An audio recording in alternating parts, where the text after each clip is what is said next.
gens ne veulent pas en parler, tellement, quoi. Même ils trouvent drôle comment je me suis occupé de ça, quoi. Parce que je me rappelle, pour danser quelqu'un de sensé, je dis, bon, il paraît qu'on va faire, enfin, il est question de faire quelque chose pour l'appeler au souvenir de Guilbault. Putain, qu'est-ce qui vient m'emmerder maintenant, 40 ans après.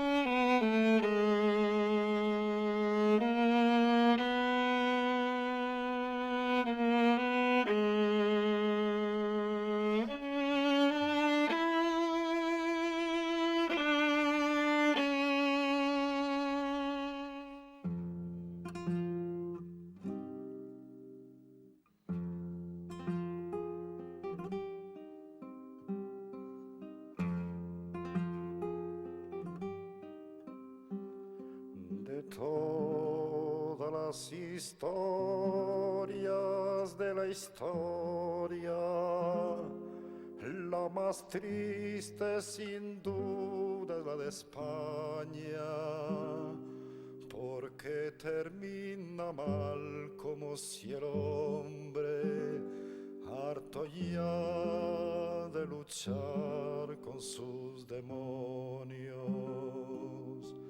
quisiera terminar con esa historia de ese país de todos los demonios, de ese país de todos los demonios.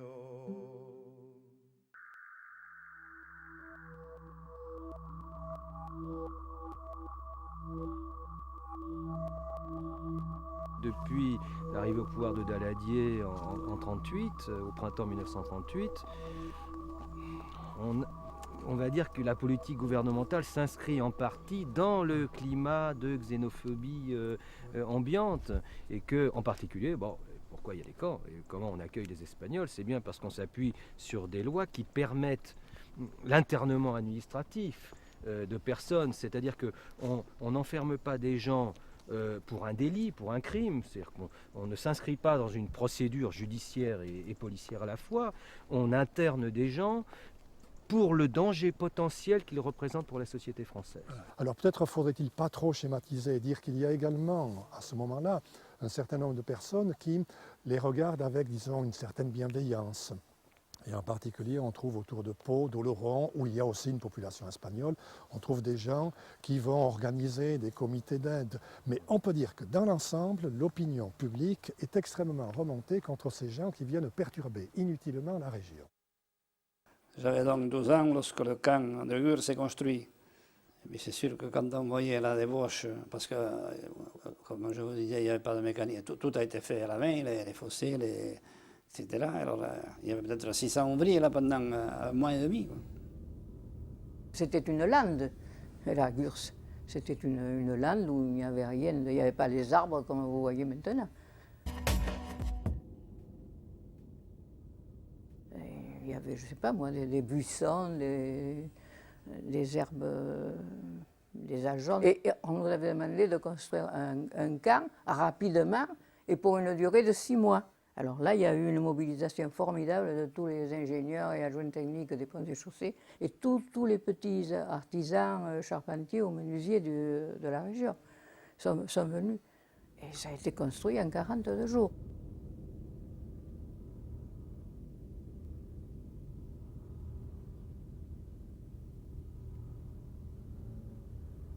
Et le 4 avril, si j'ai bonne mémoire, je pense que ce sont les premiers réfugiés qui sont arrivés.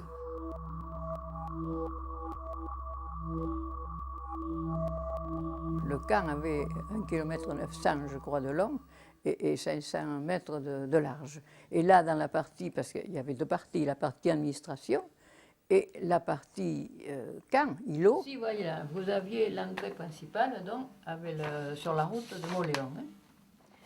Et alors après, vous aviez donc la ligne de démarcation, que nous appelions dans la barrière pour aller dans les îlots. Et voilà les îlots. Et ce camp est partagé en 13 îlots. Chaque îlot rassemble à peu près une trentaine de baraques. Donc, par baraque, on a une soixantaine de personnes. Donc, tout de suite, on a une capacité d'accueil qui est de l'ordre de 18 à 19 000 personnes, donc un des camps les plus considérables de l'époque. En avril 1939, lorsque le camp est installé, il y a véritablement 4 sous-camps ici.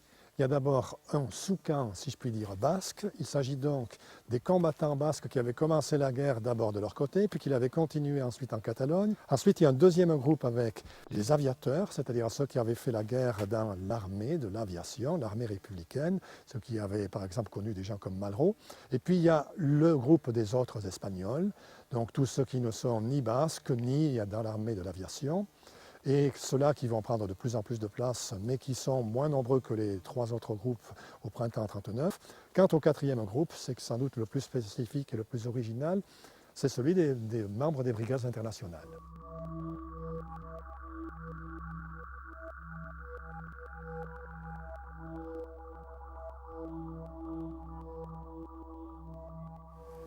On arrive à la frontière, c'était le 9 février 1939.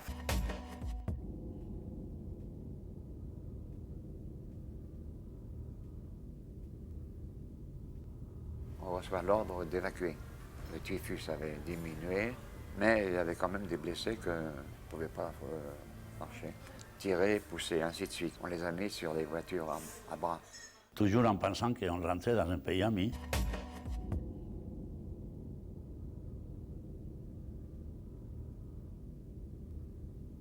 Mais aussitôt qu'on a touché le territoire français, on s'est rendu compte que les gens ne nous recevaient pas comme amis, ils nous recevaient plutôt comme des...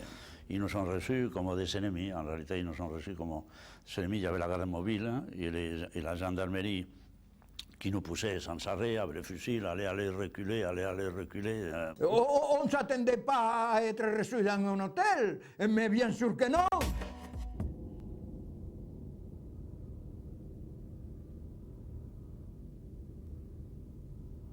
On ne protestait pas parce qu'on dormait sur les sables, enfin, par terre, enfin, toutes ces choses, on s'attendait à ça, on le savait, mais enfin, il y a eu quand même des avis.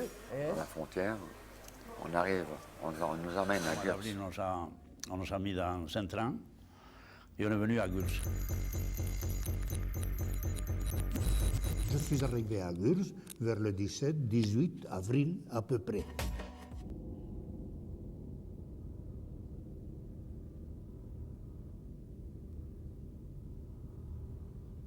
Alors là, on m'a mis tout de suite en rapport avec un groupe de l'armée française qui faisait les travaux de finissage.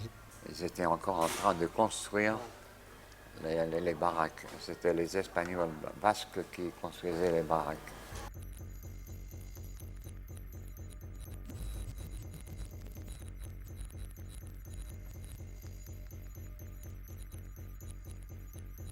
Moi, j'étais dans l'îlot M, je crois que j'étais dans la baraque 3, je crois. Baraque 3. Les baraques, elles étaient numérées et les îlots, ils étaient par lettres. Et les aviateurs, on était M et L, je crois. Par rapport à d'où on venait, c'était un palais à 5 étoiles. Puisqu'au moins on avait un couvercle qui nous protégeait, mais on était couché sur les planches. Mais enfin, on était déjà protégé contre la pluie ou contre le froid. Enfin, contre le froid, pas tellement, mais contre la pluie, il y avait de quoi se laver, de quoi prendre une douche, ou prendre... bon, pour nous, ça avait changé complètement. Pour dormir, c'était de la paille, des poux, des puces, et tout ce qu'ils ont dit qu'on avait. On avait du mal à s'en défaire. Il y avait un abreuvoir, il y avait des robinets, on se faisait barbouiller là-dedans.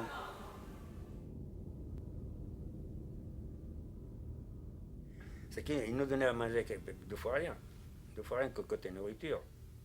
Mais le pire, c'était les fèves. Les fèves, parce que les fèves sèches, elles étaient pleines d'asticots, à l'intérieur c'était plein d'asticots. Et quand on les faisait bouillir, bon, on te donnait l'assiette et les asticots ils montent, ils étaient moins lourd que la gravité. Par rapport à la flotte, il montait. Alors, bon, on passait la cuillère, ça dépendait de la faim qu'on avait. On passait la cuillère, on jetait les asticots.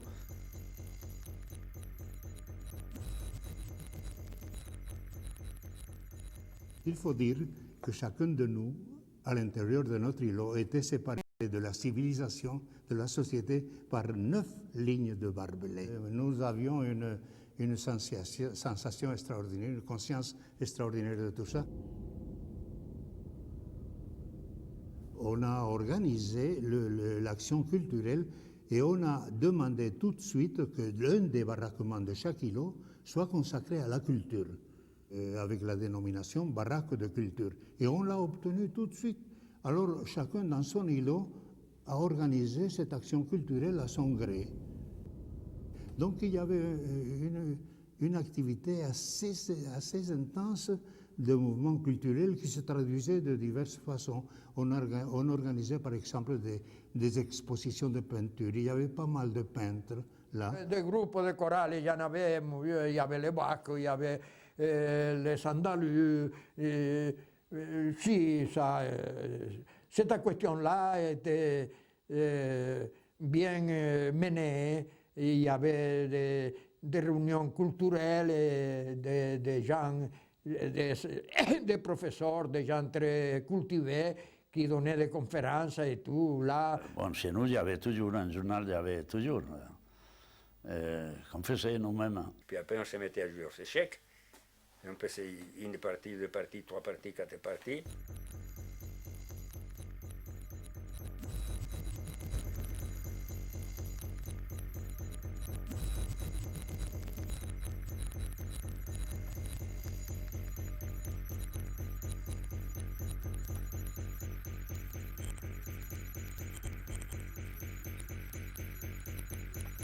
À ce moment-là, Gurs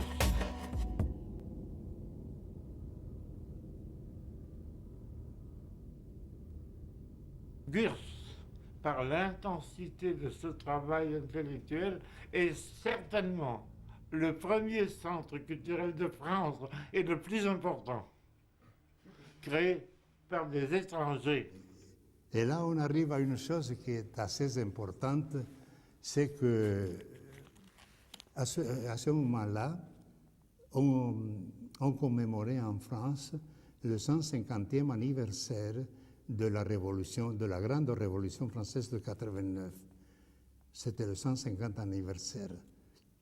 Et alors, à la Commission centrale de culture, on a décidé de proposer au commandement français d'organiser une grande fête à ce sujet. Le 14 juillet 1939, alors que dans le camp, l'organisation des internationaux est bien structurée, ils apprennent que le colonel Dumont, ancien commandant de la 14e brigade, la Marseillaise, la française, va venir visiter le camp et se prépare. Les gymnastes s'entraînent pour créer des pyramides de mouvements. L'orchestre, qui a été formé avec des instruments venant d'Oloron, de Pau, de partout, l'orchestre répète. Et le 14 juillet, sous l'ordre d'un Yougoslave, Milevic, un défilé commence 3 par 3 et ce défilé extraordinairement bien réussi, bien militarisé. Et quand ils arrivent devant leur tribune centrale, quand il lui dit « tête droite », alors les militaires français saluent ces militaires battus de la guerre d'Espagne. La population entame la Marseillaise, reprise en chœur par 8000 voix d'intonation, et en français, la Marseillaise retentit.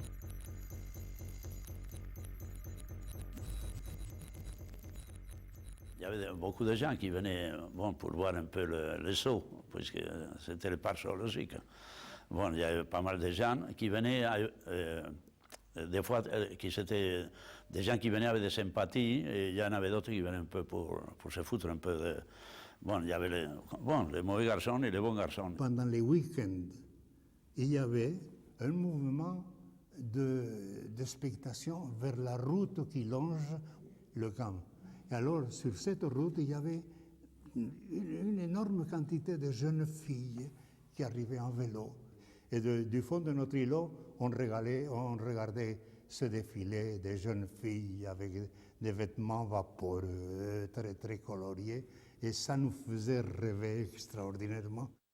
Et je me rappelle, il y a une fois, il y a une année, il y a le Tour de France qui passait par là. Alors bon, comme le Tour de France allait passer, dans la commission de culture, on a décidé de proposer au commandement français de nous laisser sortir jusqu'à la première ligne de Barbelé. Les brigadistes, ils étaient sortis avec une pancarte d'une lettre chacun, et tout au long de cette pancarte, on pouvait lire « Les combattants de la liberté saluent les forçats de la route » en français. Je me rappelle, il y avait un qui s'appelait Vieto. Et en passant par les camps de concentration, il a levé les poings, il a fait tous les camps de concentration avec les poings. Il était des gosses, lui. Et il a passé avec son poing en haut. Ouais.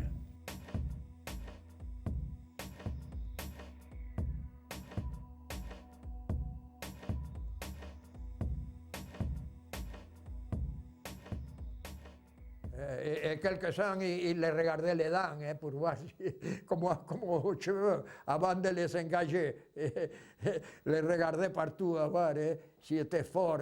Et vous n'êtes pas malade. Comme si c'était une bête, quoi. Parce qu'enfin, on ne regarde pas une personne pour travailler s'il a une bonne denture. Ça, c'est exagéré quand même la note, non? Et on a tout de suite proposé des solutions, la Légion étrangère ou rien. Alors, on nous a offert la Légion étrangère. Quelques-uns d'entre nous ont accepté. Moi, je n'ai pas accepté. La majorité n'ont pas accepté. Il y avait une connotation un peu étrange dans la Légion. C'était des délinquants. Et nous n'étions pas des délinquants. Nous étions simplement des malheureux combattants de la liberté. C'est tout. Donc ils sont indispensables et c'est vrai qu'ils jouent de ce point de vue un rôle positif. J'ai même envie de dire qu'ils vont jouer un rôle positif plus tard, lorsque la guerre aura été déclarée, lorsque Vichy aura pris le pouvoir. Et on retrouvera aussi une partie de ces Espagnols, les guerrilleros, qui vont être quelques-uns des grands animateurs de la résistance et des maquis locaux. Cet été 1940, le printemps-été 1940, dans le contexte de la défaite des troupes françaises, Gurs, finalement, est bien à l'image de ce maelstrom que va connaître la France. Bon. Et aussi de la diversité des composantes même de ces camps d'internement. À ce moment-là, bon, on pense en particulier aux ressortissantes allemandes, parce que les femmes sont internées comme ressortissantes des puissances ennemies, les femmes allemandes ou autrichiennes. C'est une mesure qui avait été promulguée dès la déclaration de guerre début septembre, concernait uniquement les hommes. Là, ça concerne les hommes et les femmes, et ce qui est terrible, c'est que ces femmes, peut-être à 80-90% des cas, se retrouvaient internées au nom d'une guerre qu'on menait contre Hitler, alors que Hitler était responsable de leur exil en France. Pourquoi? Parce qu'elles étaient juives, qu'elles fuyaient les persécutions antisémites, ou qu'elles étaient militantes politiques et qu'elles fuyaient la répression. Mon père qui était comme ça, il a dit, écoute, il faut que tu te présentes avec tes papiers. Et on m'a gardé. Donc on a dit 8 jours au Beldiv.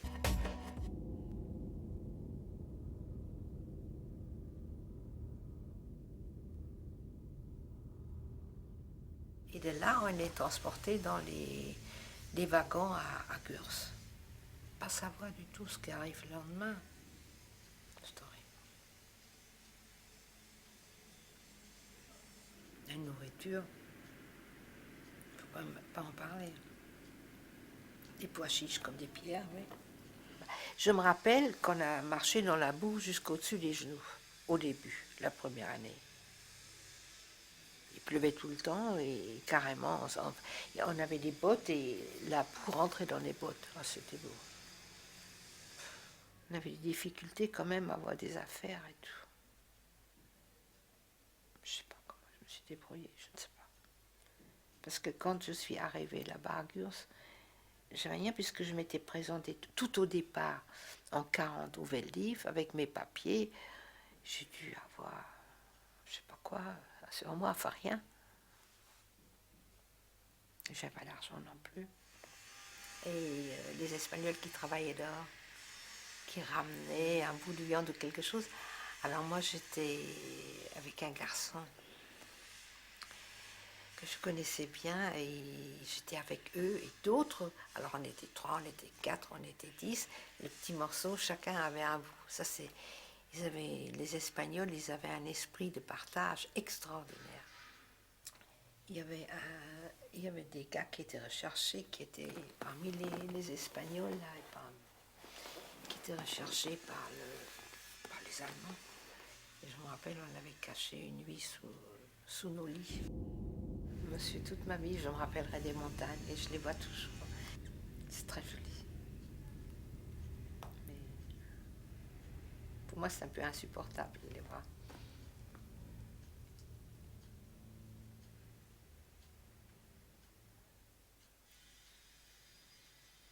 Vous êtes enfermé pourquoi? On se demande. D'abord comme 5e colonne, j'ai jamais fait la politique. Et après comme juif, vous savez, c'est vraiment...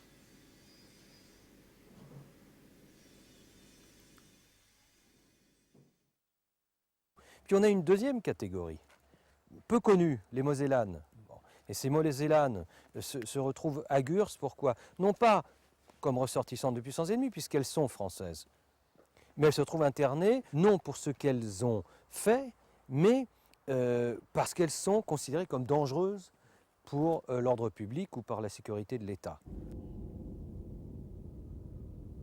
J'ai d'abord été internée à la caserne de Longeville le 1er mai 40. 8 jours. Et de là, nous sommes partis à Gurs, dans des conditions bien tristes, avec des militaires, avec baïonnettes au canon, et on nous a poussés quai 1 à la gare dans les trains. Nous sommes arrivés à Gurs. Je me rappelle de Gurs, la boue, la faim et les poux, tous les jours. J'ai pas honte de dire qu'on a volé des trognons de choux, mangé des épluchures de patates, et nous nous sommes jetés un jour sur un seau d'os qu'on nous a jeté dans la baraque. Comme des chiens, on s'est battus les enfants. Notre seul passe-temps, c'était quand ils passaient pour vider les tinettes.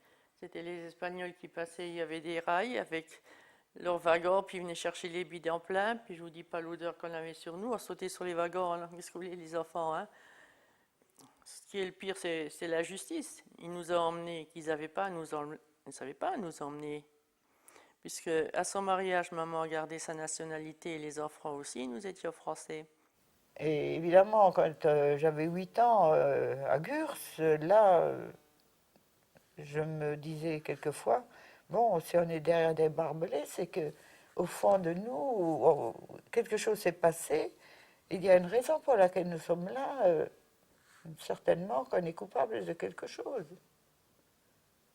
Et puis on a une troisième catégorie, ce sont des prévenus, des politiques, et au fur et à mesure que les troupes allemandes progressent en France, on va évacuer un certain nombre de prisonniers, de prévenus en l'occurrence, et ces prévenus vont être transférés au bout du compte via Bordeaux à Gurs. Nous, on savait ce qu'on risquait.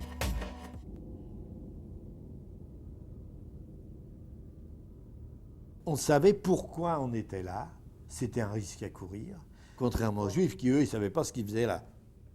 En arrivant à Gurs, bon, ben, disons, nous arrivons avec les autobus, c'était des gardes mobiles qui gardaient le camp de Gurs. On a fait connaissance avec les barbelés, on ne savait pas ce que c'était que des barbelés. Des baraques en bois, comme je dis, sur une forêt de baraques en bois, parce qu'il y en avait un paquet, je ne sais pas combien il y en avait, mais enfin, une forêt de baraques en bois. Et une porte grillagée, une vulgaire porte en grillage, qu'on ouvre, et puis on nous fait rentrer là-dedans. Et au départ, vous mettez par paquet de 50 dans les baraques, dans chaque baraque.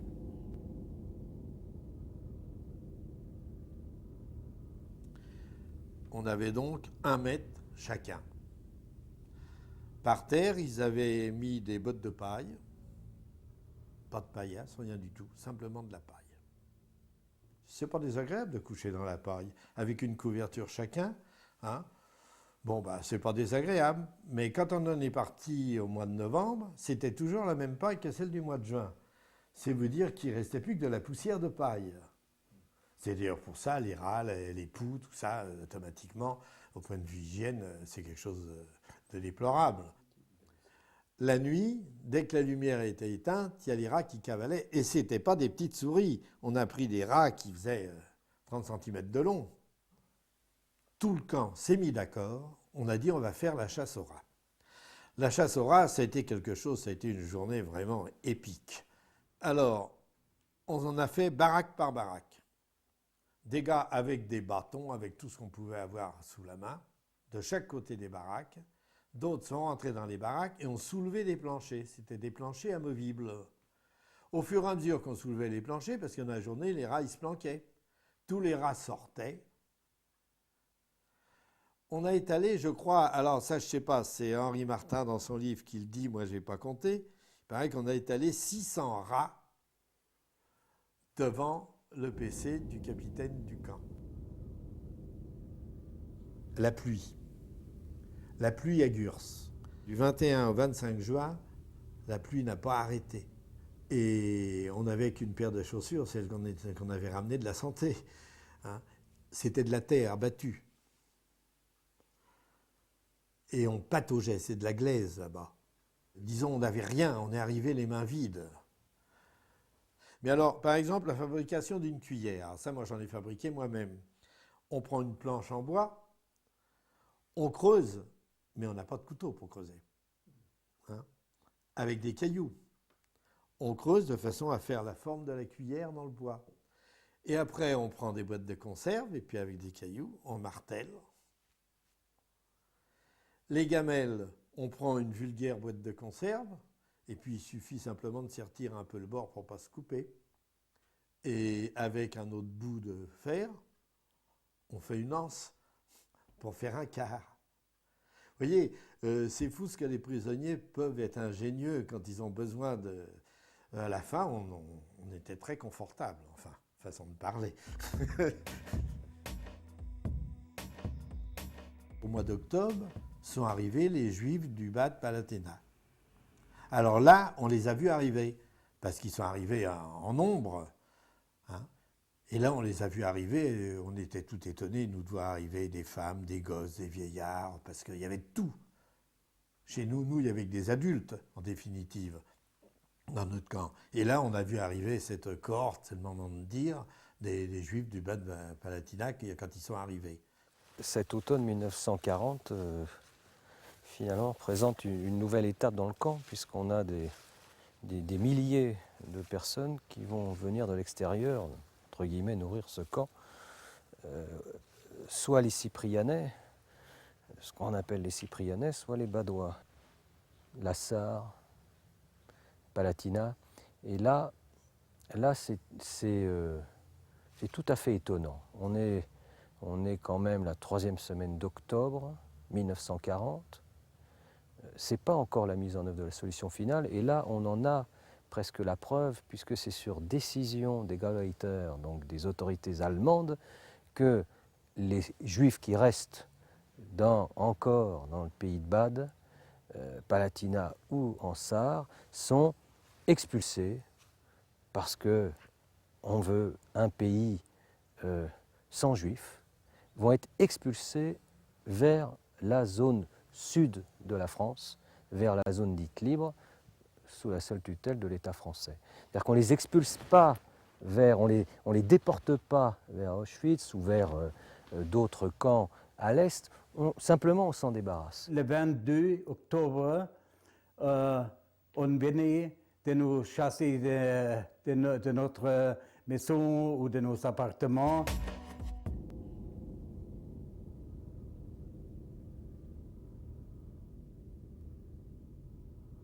à faire le bagage pendant 2 heures et amener 100 Reichsmark et puis des vivres pour à moins 3 jours.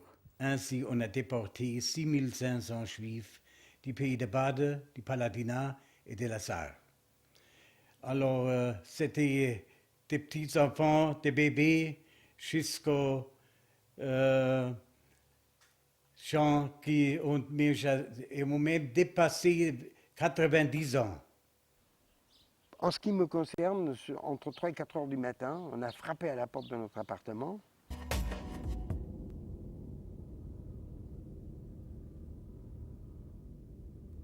Et il y avait là 3 fonctionnaires de la Gestapo, leur uniforme de l'époque, le manteau de cuir et les chapeaux mous.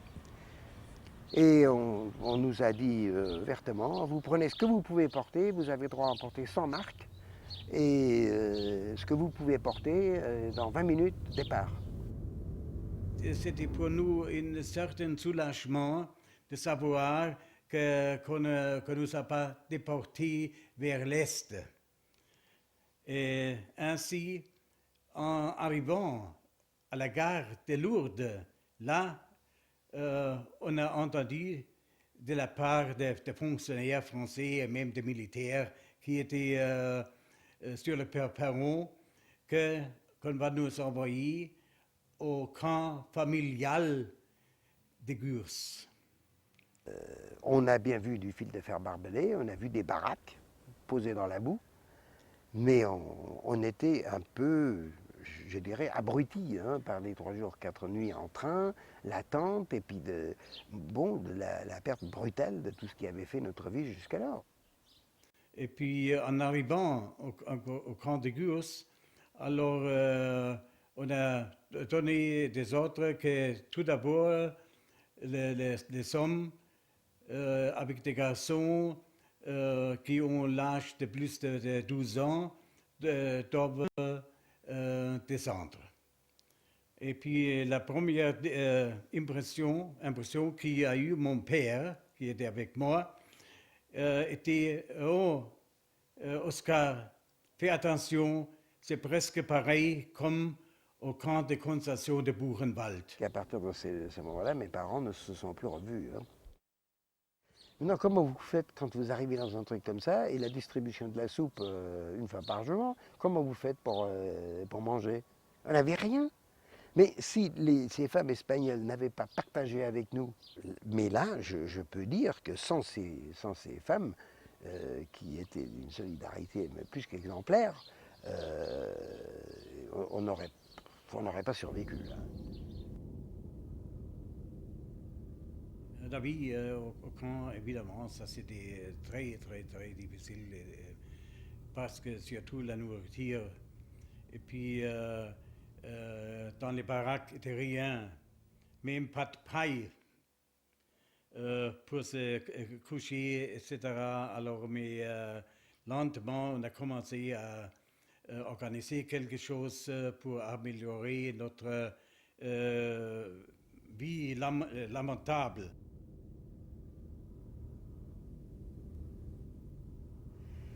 J'ai réussi avec 2 amis, 2 filles, c'était chez ma mère donc, à sortir du camp en passant sous les barbelés.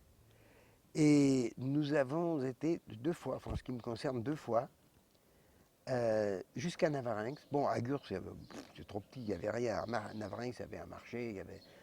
On a pu aller jusqu'à Navarinx et troquer des bijoux, des alliances par exemple, de mes parents, de ma mère, et un bijou qu'elle avait sur elle, troqué contre de la nourriture. 15 jours après, c'était mon 13e anniversaire. Alors on m'a dit, maintenant tu es adulte, tu vas avec ton père. Tu ne peux pas rester là avec tes femmes. J'ai été donc séparé de ma mère et de mon frère, et j'ai été rejoindre mon père au îlot E. Et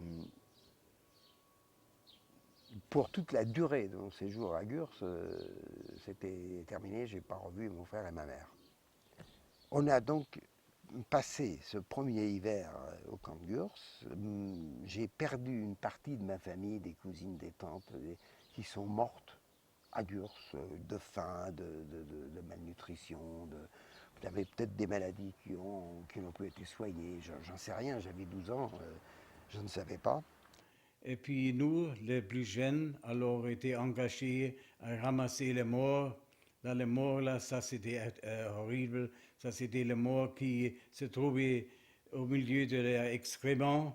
Alors il a fallu les tirer dehors pour faire le nécessaire à les enterrer au cimetière.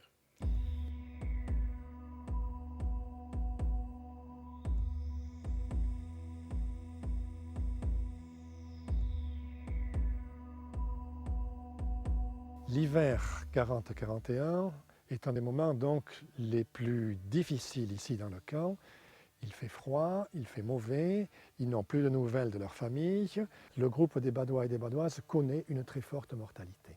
On compte à peu près 850 personnes qui meurent pendant ce simple hiver et il est certain qu'ils meurent de misère à la fois psychologique et morale, de froid, de faim, d'isolement, de chagrin, de solitude.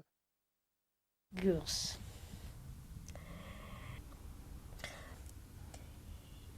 Rien ne m'avait préparé pour Gurs.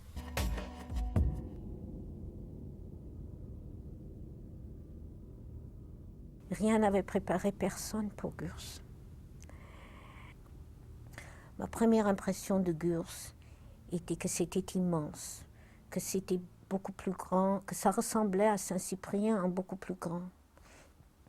Il y avait 2 gendarmes énormes qui m'ont encadré et qui ont amené cette prisonnière dangereuse, qui était cette petite fille, dans un îlot des femmes.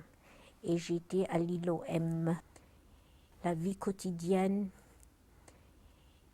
dont je me souviens en tant qu'enfant, en tant que gamine, c'est que c'était vraiment une histoire de survie du jour au jour. Je vidais les bassines dans les latrines.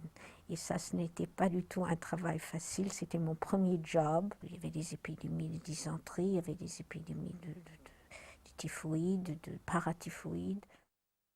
Il y avait des gens merveilleux là-bas, enfin des gens, des grands noms, des grands musiciens, des écrivains, Hannah Arendt était à Gurs. Il y avait des conférences, un effort d'une vie autre que ce que nous entourait. L'intervention de la Croix-Rouge suisse sous la direction d'une femme qu'on appelait l'Ange de Gurs, qui s'appelait Elspeth Kasser. Elle avait aussi apporté une petite bibliothèque et elle avait apporté des médicaments. La boue a joué un rôle énorme dans notre vie quotidienne. On s'enfonçait dans cette boue. On ne pouvait pas aller d'un coin à l'autre sans vraiment se noyer là-dedans. Et ce qu'il y avait qui était merveilleux et qu'on ne pouvait pas nous enlever, c'était les montagnes. C'était ces merveilleux montagnes et ces couchers de soleil. Et Martha et moi, on avait une montagne. Et quand les choses allaient trop mal, on disait, il faut vite aller à cette montagne. Et après, on retrouvait, il y avait une stabilité. Et on retrouvait un peu la paix.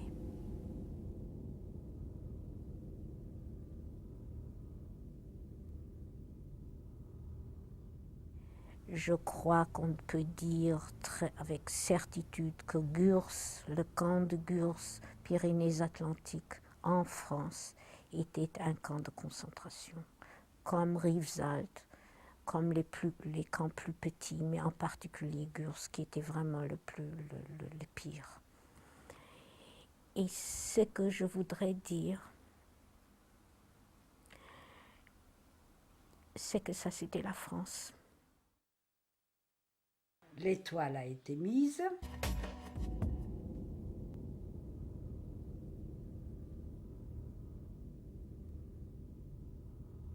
Pourquoi sommes-nous allés nous enregistrer, dites-moi? Pourquoi? Je ne sais pas. Parce qu'on était cons, c'est tout.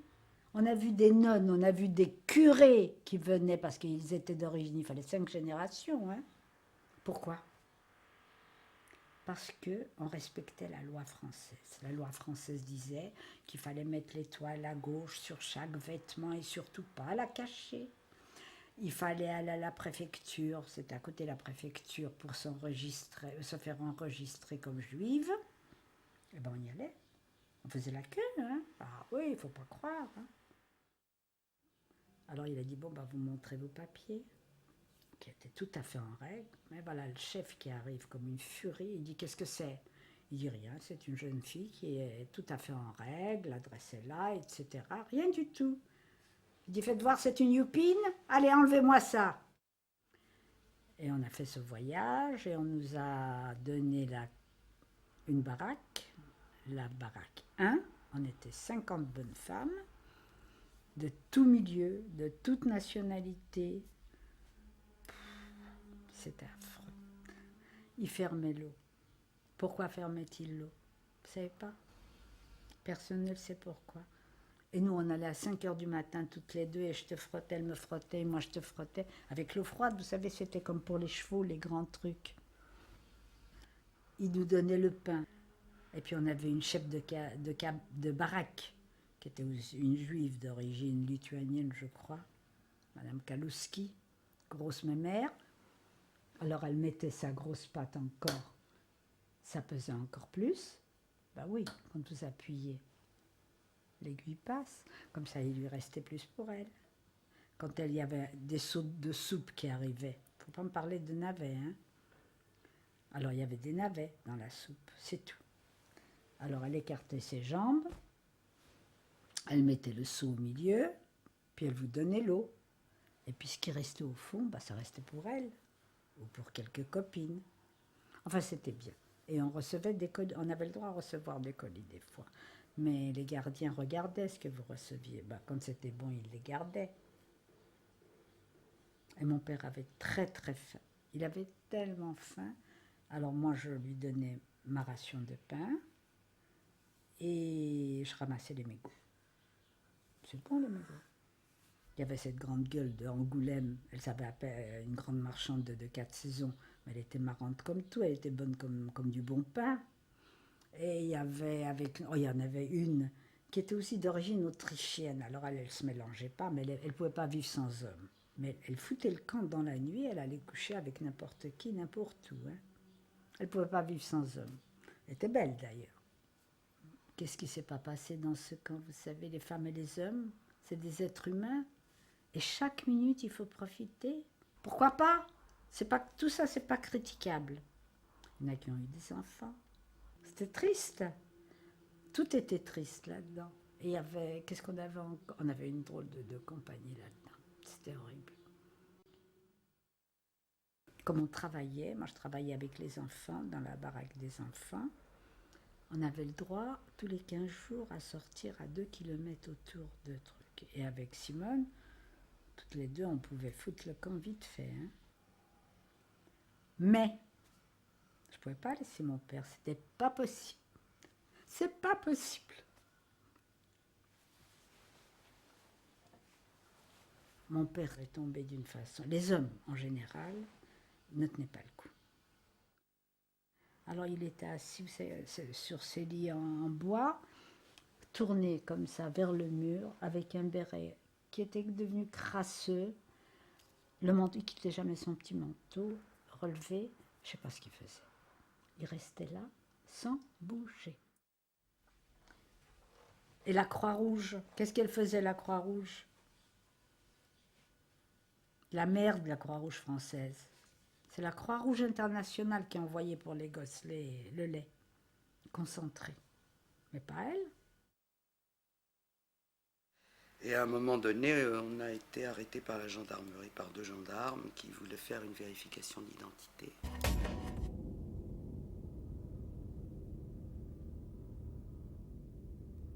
Et ils nous ont dit que ce sera une vérification pour 3 jours, pas plus.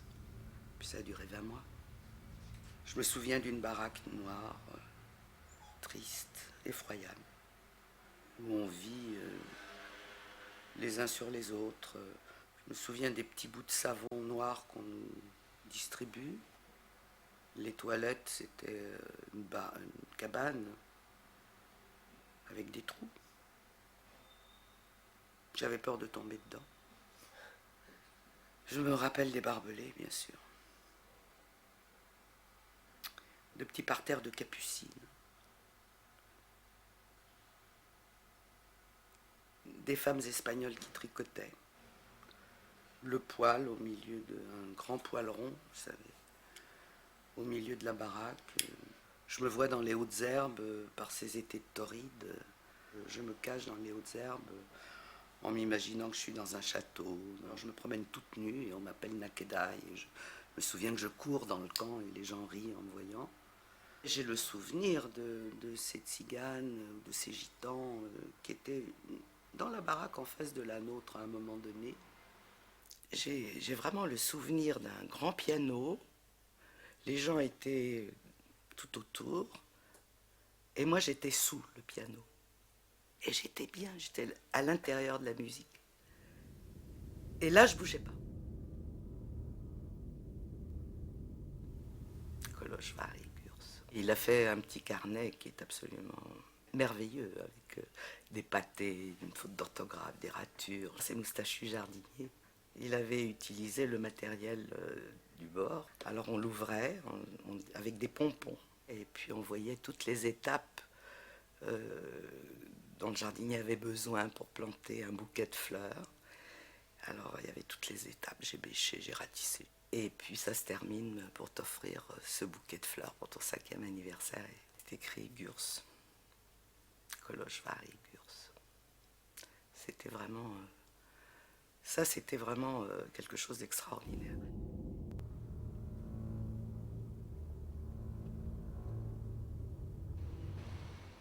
Entre le mois d'août 1942 et le mois de février 1943, 6 déportations partent de Gurs. Ça n'est plus une logique d'exclusion, c'est une logique de déportation et d'extermination, en tout cas pour les Juifs, et là pour les Juifs de France.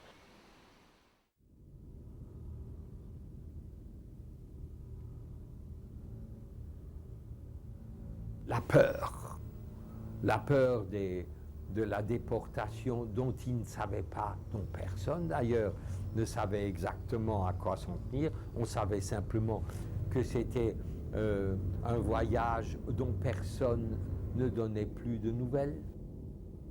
Quand ils arrivaient comme ça très tôt le matin, il y avait beaucoup de gens qui se cachaient sous les baraques. Un jour comme ça, en revenant de chez ma mère, je vois l'îlot qui était plein de gens. Donc c'était une rafle qu'il y a eu un peu partout. Et le lendemain matin, quand je me suis levé, il n'y avait plus personne.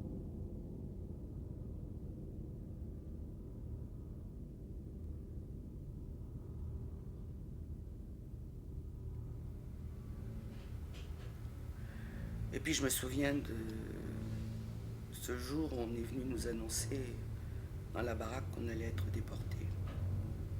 On n'a pas dit qu'on allait être déportés, ils ont dit simplement les personnes dont les noms suivent doivent faire leur bagage. On savait ce que cela voulait dire. Et elle a menacé de me tuer et de se tuer. Alors, grande effervescence dans la baraque, les bonnes femmes de l'assistance sociale qui pleurent, tout le monde est très ému, tout le monde est très affolé. Les autorités du camp craignent une émeute parce que les autres femmes commencent à trouver que peut-être ma mère a raison de refuser d'être déportée. En tout cas, ma mère a fait les bagages, je lui collais à la peau, m'accrochais à ses vêtements, et puis le lendemain, on n'était plus sur la liste.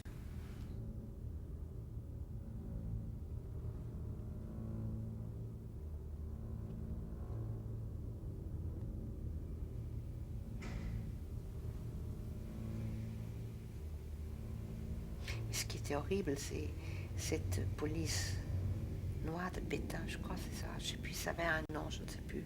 Mais c'était horrible quand le camp était encerclé. C'était horrible. On tremblait. On ne savait pas est-ce que c'est toi.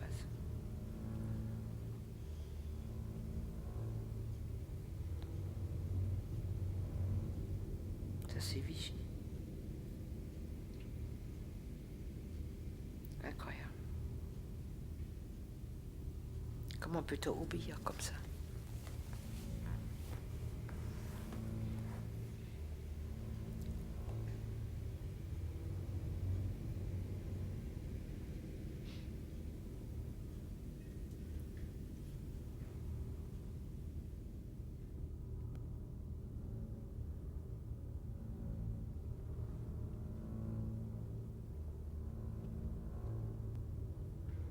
C'était quelle date?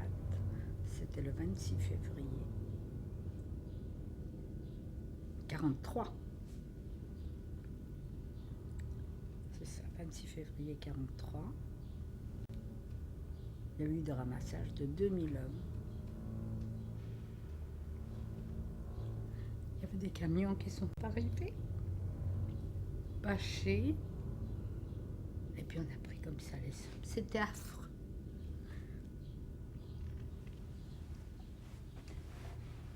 On les a mis comme ça. Excusez-moi.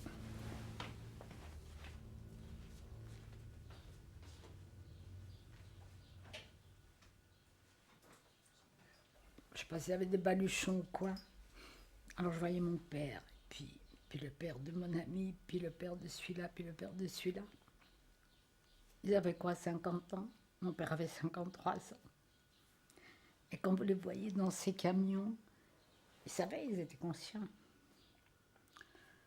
Et puis ils nous faisaient signe de la main. Puis ils sont partis. 2000 hommes d'un seul coup.